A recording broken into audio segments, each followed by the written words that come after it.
Hi friends, this is Padmanjali Tanguturi and welcome to my channel eLearning Educare. So today we are going to see about NCERT History Class 7 Chapter 9 Part 1 The Making of Regional Cultures. So ప్రాంతీయ సాంప్రదాయాల గురించి అవి ఏ విధంగా వాడుకలోకి వచ్చాయి, వాటి యొక్క విశిష్టత వెనుకున్నటువంటి కారణాలన్నీ కూడా మనం ఈ చాప్టర్లో చూస్తాం. సో ఫస్ట్ పార్ట్లో మలయాళం వాడుకలోకి ఎలా వచ్చింది, అలాగే పూరి జగన్నాథ రథయాత్ర జరుగుతుంది కదా, సో ఆ ట్రెడిషన్ గురించి, రాజస్థాన్ రాజ్పూట్ ట్రెడిషన్ గురించి, కథక్ డాన్స్ వెనుకున్నటువంటి చరిత్ర, మీనియేచర్ పెయింటింగ్ ట్రెడిషన్ గురించి చూస్తాం. So then first the ways of describing a people. ఒక పర్సన్ని డిస్క్రైబ్ చేయాలి అంటే మనం ఏ విధంగా డిస్క్రైబ్ చేస్తాం. ఫర్ ఎగ్జాంపుల్, నాకు మలయాళీ ఫ్రెండ్స్ ఉన్నారండి కేరళలో, సో నాకు తమిళనాడు ఫ్రెండ్స్ ఉన్నారండి, సో తమిళియన్స్ ఫ్రెండ్స్ ఉన్నారు, మలయాళీ ఫ్రెండ్స్ ఉన్నారు. సో బేస్డ్ ఆన్ లాంగ్వేజ్ కూడా డిస్క్రైబ్ చేయొచ్చు. లైక్ తమిళనాడులో ఫేమస్ ఎక్కువ సాంబార్ కదా, సో బేస్డ్ ఆన్ ఫుడ్ కూడా డిస్క్రైబ్ చేయొచ్చు.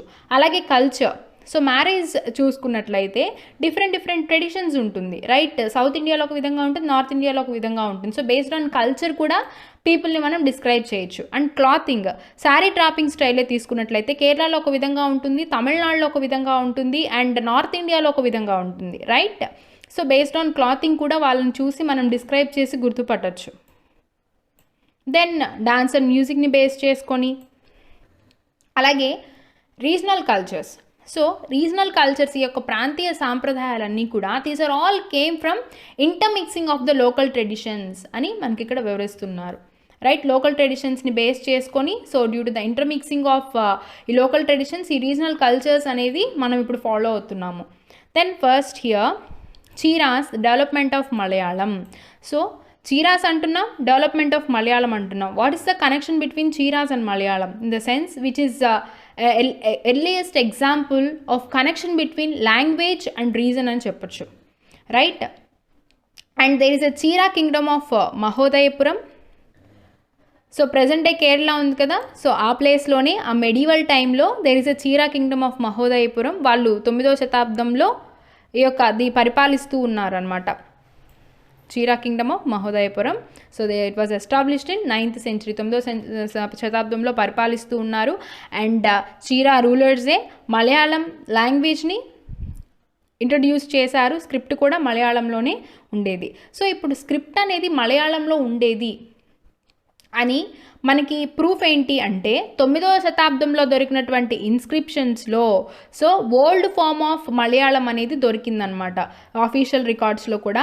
సో ఇక్కడ చూపిస్తున్నారు కదా డయాగ్రామ్లో, which is a old form of Malayalam, old and earliest script of Malayalam. అయితే ఇది ఏ సాహిత్య శైలిలో ఉంది అంటే మణిప్రవలం సాహిత్య శైలిలో ఉందన్నమాట. అంటే మనం ఇప్పుడు ఏమని చెప్పచ్చు, the old form of Malayalam is in Manipravalam literary style, Manipravalam సాహిత్య శైలిలో ఉంది అని చెప్పొచ్చు, రైట్?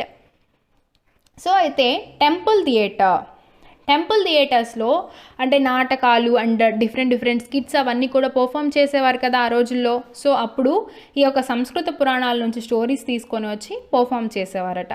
అలాగే చీరాస్ రూలర్స్ రీజనల్ లాంగ్వేజ్ పైనే కాకుండా రీజనల్ ట్రెడిషన్స్ పైన కూడా ఎక్కువ ఆసక్తి చూపించారు. సో అవి కూడా ఎక్కువ డెవలప్ చేయాలని ఆసక్తి చూపారు అని మనకి ఇక్కడ వివరిస్తున్నారు. అదే 12వ శతాబ్దంలో మొదటి మలయాళ సాహిత్య రచన అనేది రాశారు. ఎప్పుడు? 12వ శతాబ్దంలో. First literary work in Malayalam ఎప్పుడు అంటే 12వ శతాబ్దం, 12th century. అలాగే మణిప్రబలం ఈజ్ లిటరరీ స్టైల్ అని చెప్పుకున్నాం. సో ఎర్లియస్ట్ మలయాళంలో ఉండేటువంటి లిటరరీ స్టైల్ ఏంటంటే మణిప్రవలం అని చెప్పుకున్నాం.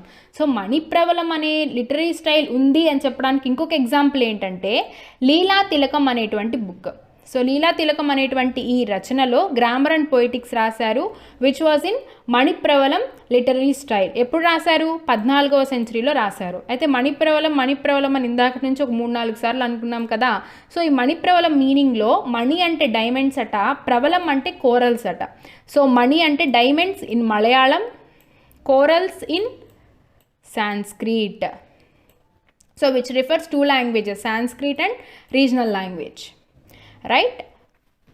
మణిప్రవలం అనేటువంటి లిటరరీ స్టైల్లో లీలా తిలకం అనేటువంటి రచన చేశారు. Then coming to regional traditions, Jagannatha cult. So Puri Jagannatha Rathayatra అనేది చాలా ఫేమస్ ట్రెడిషన్. జగన్నాథ మీనింగ్ ఏంటంటే లార్డ్ ఆఫ్ ద వరల్డ్, అంటే విశ్వానికి ప్రభువు అని అర్థమట. And which is a name of Vishnu. అయితే local tribal people wooden images అనేది తయారు చేసేవారట. అంటే ఈ యొక్క రథయాత్ర కోసం ఆ రోజుల్లో ఈ యొక్క వుడెన్ ఇమేజెస్ అనేది తయారు చేసేవారట. 12వ సెంచురీలో అనంతవర్మన్ అనేటువంటి గంగా డైనాసిటీ రూలర్ ఈ టెంపుల్ని కట్టించడం జరిగింది. ఆ తర్వాత 1230లో కింగ్ అనంగ భీమాత్రి అనేటువంటి కింగ్ ఈ యొక్క కింగ్డమ్ మొత్తాన్ని కూడా డైటీకి డెడికేట్ చేశాడు. అంటే ఆ యొక్క గాడ్కి డెడికేట్ చేశాడంటే మనకి ఇక్కడ ఏమని వివరిస్తున్నట్లు, ఆ గాడ్ యొక్క ప్రాముఖ్యత గురించి, ఆ యొక్క గాడ్ యొక్క విశిష్టత గురించి మనకి వివరిస్తున్నాడు. అంతా విశిష్టత ఉండేది అని మనకి ఇక్కడ వివరించడం జరుగుతుంది. అలాగే Ananga Bhimatri himself declared as a deputy of the god, himself announced as a deputy of the god. So గాడ్కి డిప్యూటీగా కూడా ప్రకటించుకున్నాడట అతని. ఆ తర్వాత ఆ టెంపుల్ అనేది చాలా ఎక్కువ ప్రాముఖ్యత వహించింది అని మనం ఇక్కడ చెప్పచ్చు. ఎంత విశిష్టత సంపాదించింది అంటే, ఎవరైతే ఒరిస్సాని కాన్క్వేర్ చేశారో ముఘల్స్, మరాఠాస్ అండ్ ఈ యొక్క ఇంగ్లీష్ ఈస్ట్ ఇండియా కంపెనీ వాళ్ళు మెయిన్గా ఈ యొక్క పూరీ జగన్నాథ ఆలయంని కన్సిడర్ చేసుకొని, అంటే పూరీ జగన్నాథ ఆలయాన్ని కంట్రోల్లో తెచ్చుకోవాలని చూసేవారట. అంటే అంత ప్రాముఖ్యత వహించింది, అంటే అంత లాభం అనేది వచ్చిందనమాట వారికి కూడా. అంటే మనం ఇక్కడ చూస్తున్నాం కదా డయాగ్రామ్లో, that is of Balabhadra, Subhadra and Jagannatha. అంటే ఇది ఒక మ్యానుస్క్రిప్ట్ అనమాట. So which is like miniature painting అని కూడా అనొచ్చు. నెక్స్ట్ దాంట్లో వివరించడం జరుగుతుంది. సో మ్యానుస్క్రిప్ట్, సో తాటాకు పైన రాసినటువంటి మ్యానుస్క్రిప్ట్ అట ఇది. ఈ యొక్క పిక్చర్స్ ఏంటంటే Balabhadra, Subhadra and Jagannatha. Then coming to the next slide, Rajput traditions of heroism. 19వ శతాబ్దంలో బ్రిటిష్ వాళ్ళు రాజస్థాన్ని రాజ్పుటానా అని పిలిచేవారట. మెయిన్గా ఈ రాజస్థాన్లో రాజ్పుట్స్ నివసించేవారు. అలాగే హూ ఐడెంటిఫైడ్ కొన్ని సోషల్ గ్రూప్స్ ఎవరిని వారు రాజ్పుట్స్గా ఐడెంటిఫై చేసుకొని నివసించేవారు. So the declared themselves as Rajputs. అలాగే కొంతమంది రాజ్పుట్స్ కాకుండా మిగతా ప్రజలు కూడా నివసించేవారు. కానీ ఎక్కువగా మెయిన్గా రాజ్పుట్స్ అనేది రాజ్పుట్స్ యొక్క సంఖ్య ఎక్కువ ఉండేదన్నమాట. అయితే రాజస్థాన్ ట్రెడిషన్స్లో రాజ్పుట్స్ యొక్క కాంట్రిబ్యూషన్ ఉందని చెప్పచ్చు. సో రాజ్పుట్స్ ఫాలో అయ్యేటువంటి ట్రెడిషన్స్ అనేది మనకి ఇప్పటికీ కనిపిస్తాయి రాజస్థాన్లో అని చెప్పొచ్చు. అయితే ఈ యొక్క ట్రెడిషన్స్ ఏ విధంగా డెవలప్ అయ్యాయి అంటే based on the ideals, based on the aspirations of the Rajput rulers. So వారి యొక్క ఐడియల్స్, వారి యొక్క ఆస్పిరేషన్స్ని బేస్ చేసుకొని ఆ ట్రెడిషన్స్ అనేది డెవలప్ చేశారు అని మనకి ఇక్కడ వివరిస్తున్నారు. అంటే which were linked to that ideals. Then such Rajputs యొక్క ఎగ్జాంపుల్ ఎవరంటే పృథ్వీరాజ్. సో పృథ్వీరాజ్ 8th సెంచురీలో రాజస్థాన్ని పరిపాలించడం జరిగింది.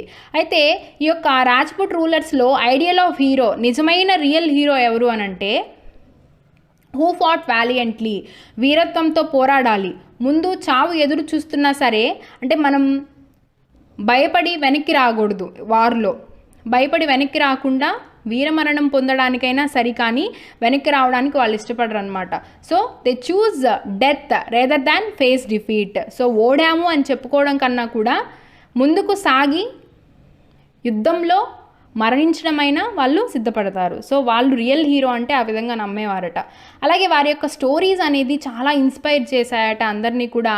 వాళ్ళ యొక్క స్టోరీస్ అనేది పోయమ్స్ రూపేణ, సాంగ్స్ రూపేణ కూడా రాసేవారు. ఆర్డినరీ పీపుల్ కూడా ఆ యొక్క డ్రామాటిక్ సిచ్యువేషన్స్, అంటే ఇప్పుడు ఆ డ్రామాస్ అనేది ప్లే చేసినప్పుడు ఆ యొక్క స్ట్రాంగ్ ఎమోషన్స్ ఏవైతే ఉన్నాయో, ఆ యొక్క లాయల్టీ గురించి, వాళ్ళ యొక్క ఫ్రెండ్షిప్ గురించి, లవ్ గురించి, వీరత్వం గురించి, వాటన్నిటి గురించి కూడా చూపించినప్పుడు ఆర్డినరీ పీపుల్ కూడా చాలా బాగా attract అయ్యేవారట. Then what about women in Rajasthan? So women also involved in Velar in form of sati.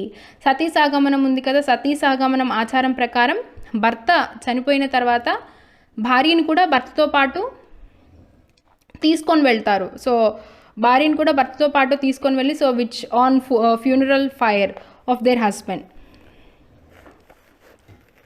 So ఆ విధంగా భర్తతో పాటు భార్య కూడా చనిపోవడానికి సిద్ధపడేది బ్రతికుండగానే. సో ఆ వీరత్వం గురించి మనకి ఇక్కడ వివరించారు. అలాగే కొంతమంది మెన్ కూడా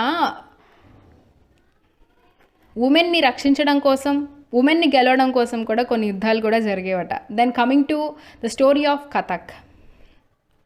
కథక్ అనేది మెయిన్గా నార్త్ ఇండియాలో ప్రసిద్ధి చెందింది. And the story katha which was derived from katha. Katha is a Sanskrit word అని చెప్పొచ్చు.